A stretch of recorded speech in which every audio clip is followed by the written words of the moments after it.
What? It's not Monday at all. That's right, it's a little bit of a bonus episode breaking in here on a Wednesday morning. How you doing?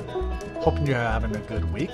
A little bit of bonus content from the John Dulong Show here today. So I just wanted to drop a quick extra episode due to some stuff that's in the news. Had a lot of excellent feedback for the rules from Monday's episode, and given that EA is in the news with a bit of a customer service fuck-up of their own, I wanted to pop in for a quick bit here. So EA Games is set to release Star Wars Battlefront 2, which is hotly anticipated follow-up to the relaunch of the classic Star Wars title from the PS2 era consoles.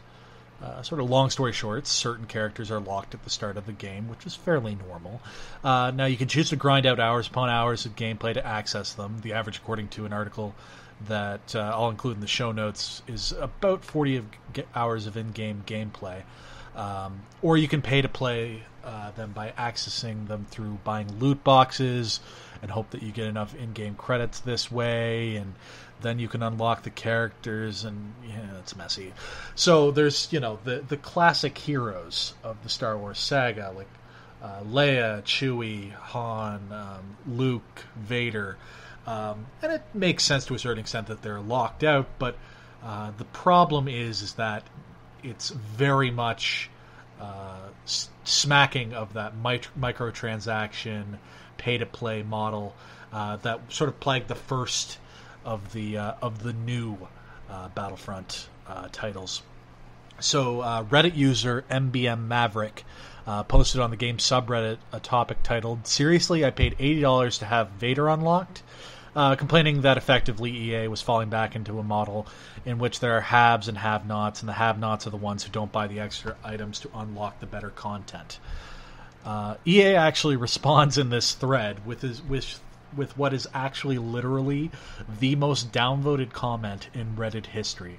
As of the time that I wrote this, it's in excess of 683,000 negative points on the social news site.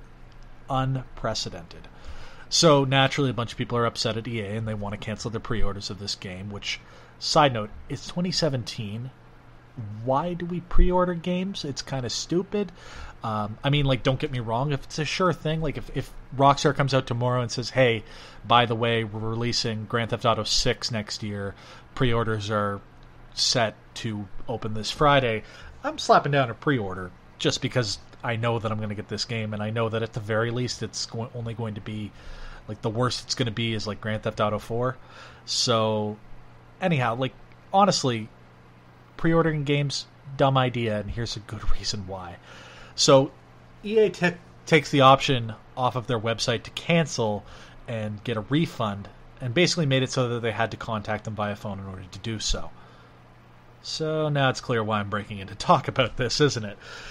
Given that we just had the first 5 rules of contacting customer service, felt it prudent to break into the normal routine, give a quick reminder that whoever you call, should you wish to call EA and get a refund for Battlefront 2, wasn't the one who made any of the decisions about game development, monetization, or their refund policies.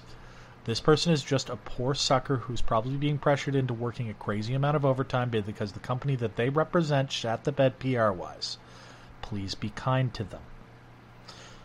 Also, I'd be remiss if I didn't mention a piece of more serious news that broke today.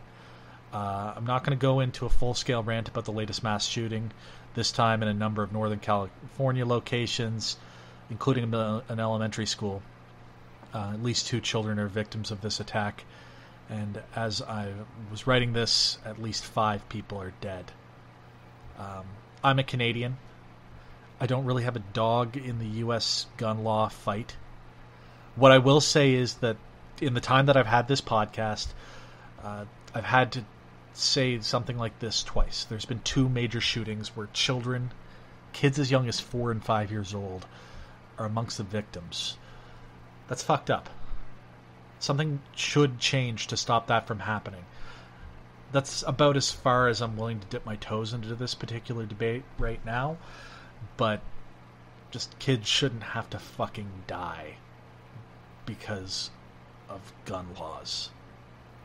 Anyhow, Just a quick reminder of the fifth rule for contacting customer service. Frankly, it's a rule for the broader world, I guess, is don't be a dick. That's going to actually do it for this podcast extra. You can email the show at johndulong@gmail.com. You can follow me on Twitter and Instagram, actually, at Jibberdy, Jiberdy. And the regularly scheduled nonsense will be in your podcast feed this coming Monday, 7 a.m. Atlantic time, which is 6 o'clock Eastern and other times in other time zones. You know what? The internet is right there. You're probably listening to this on a phone. You can figure out what time zone you're in versus what time zone I'm in. It's Google, guys. You can do it. So for John Dulong, I'm John Dulong, and hey, just be kind to each other. Thanks.